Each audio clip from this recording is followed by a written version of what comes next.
I know what you're thinking. Very clickbaity title, but I'm glad you clicked on it. And I'm going to try to prove it to you why I think FIFA 22 could potentially be one of the best FIFAs we've seen since FIFA 17. And I also know that you're thinking, we say that every year, we're always hopeful for the next FIFA, and we're always disappointed. But I'm kind of here to try to tell you 3 reasons why I think it could actually be very good this year. So let's get right into it. The first reason that I think FIFA is going to be a lot better this year is the features across all game modes. Just looking at the trailers alone, you can see that like Pro Clubs is getting all kinds of new features. Career Mode is getting a decent amount of new features. Ultimate Team is getting a completely revamped Division Rivals. And these features aren't like little small features that we're used to. Maybe the menu changed or the menu looks a little bit different. They aren't little features. They're things that I think could change the way we play the game and make it more enjoyable. For example, Pro Clubs, the level up system, I think that'll be really good. I'm honestly not going to get into too much about Pro Clubs. I have a video up here if you want to watch it on why I think Pro Clubs could be really good this year. But, yeah, you can watch that if you want. So I'll get right into Career Mode. Career Mode's changes are pretty good as well. You take the level up system that you have in Pro Clubs, which is very enjoyable and very fun to play. It's like a shooter game kind of system, Call of Duty. Get to this level and you get to this gun. It's kind of the same with the level up system on Pro Clubs / Career Mode. Get to this level and you get a new dribbling perk. Get to this level and you get a new shooting perk, and it makes it a lot more enjoyable and kind of grindy in that aspect. And I think a lot of people will enjoy that.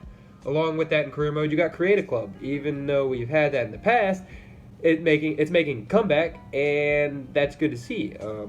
I think people will enjoy making random teams and playing Career Mode. I think that'll be great. These are pretty big changes being made to the game to make it more enjoyable for us, and we aren't playing Ultimate Team. With that being said, Ultimate Team obviously gets the most attention, and you can see that by the trailers alone. The trailer's like 5 minutes long for Ultimate Team, and the trailers for Pro Clubs and Career Mode are like 2 minutes. But that's what happens when you win the bread, as the kids say. That's what happens when you make the money. And Ultimate Team, obvious that if whatever branch makes the more money, whatever branch makes the most money,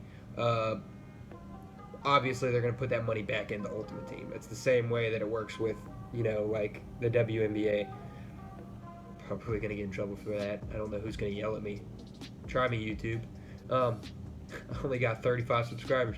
But yeah, I think that that's obviously going to happen. But with that being said, Ultimate Team has a lot of good improvements as well. Club Heroes makes it to where we include some players that aren't necessarily icon level, but players that people enjoy. Club Heroes. I think that'll be really fun for people. I think that the way Ultimate Team works is it's almost like a testing ground. If people like things in Ultimate Team, it kind of trickles its way down into other modes. And you see that in the club customization, like with the stands and the fans and the pitch patterns and all that. That trickled down to Pro Clubs. I think it's in Career Mode, but I'm not sure. Don't quote me on that. But you could see that, okay, things are tested in Ultimate Team, and then they're brought to the table in other game modes. And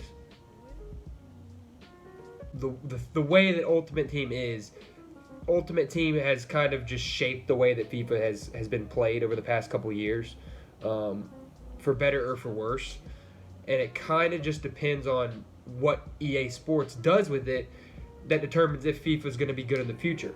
Which leads me to my second point. Number 2 is that EA actually seems to be listening to our feedback. It seems like not too recently, but at least in FIFA 18, FIFA 19, they kind of kept us in the dark about things. They would just, release patches and not really explain what's being fixed. And they just didn't care. We were still paying for the game. We're still paying for packs. It doesn't really matter. They don't really care. And over the years, we've seen that they've added pitch notes, which tells us exactly what's being changed. With all that being said, I think that's really promising from EA that they're actually acknowledging things that we want in the game. For example, the Pro Clubs, I don't know what you call it, like a discussion where they're talking with the developers of Pro Clubs. It was literally brought up in this discussion, we want to come in as a sub in pro clubs because, you know, my homie might be, you know, pooping and we wanted to start a game without him, or he gets kicked and he wants to come back in as a sub. That's a great feature that that we've always wanted, and he at least acknowledges that feature as well, which is really good to see. People are asking about subs. When are they coming to pro clubs? Reconnect. Oh, whoa, whoa. Subs. When are they coming to pro clubs? Reconnect. You know, spectator mode. All of these three have been mentioned to exhaustion, you know, within all of our channels. Yeah, for sure. So it's a topic that we're very passionate about, and we're definitely looking to see what we can do in this area. It is also very difficult right now, but we are definitely seeing what we can do in those subjects. Yeah. Another thing is the meta. I think the meta actually even gets acknowledged in the pitch notes for FIFA 22, which is extremely promising to see. They even mentioned something about play to your play style, and no play style works better than the others. I think that a little bit of a stretch. I think that's a really hard thing to accomplish in a sports video game like FIFA. But it's very promising that they're at least acknowledged. Along with this, so many features that we've been asking for forever are making their appearance in FIFA 22. For example, stadium customization. And pro clubs, we got stadium customization. Create a club, although we've wanted that, or you know, we had that. Create a club's making a comeback. Coming off the bench as a sub in career mode. All these things are things that we've asked for a long time, which is good to see that they're actually listening to us. And like I said, I know these things have been taken out of the game, and there's things that probably should have been in the game from the beginning. But the fact that they're at least being acknowledged, it's a good thing to see. The third point is the technology. We're on PS5 and Xbox. I don't even know what Xbox uses. I don't know what it is. It Xbox S? Series S? Whatever it is. We're a new generation of consoles. We're in a new generation of consoles, which means that our games should be getting better because of the technology alone, the capabilities of these consoles. And FIFA historically does a little bit better as they learn the capabilities of those consoles. I mean, you look at FIFA 12, that's towards the end of PS3, you know. FIFA 12 was probably one of the better FIFAs on PS3, Xbox 360. FIFA 17 was one of the best on PS4, Xbox One, if that's the right one. So, I think that we can at least be hopeful in the fact that we are going to get a high-level FIFA within the next 3 years. With that being said, I think the jumps that I say that so much. With that being said, whatever.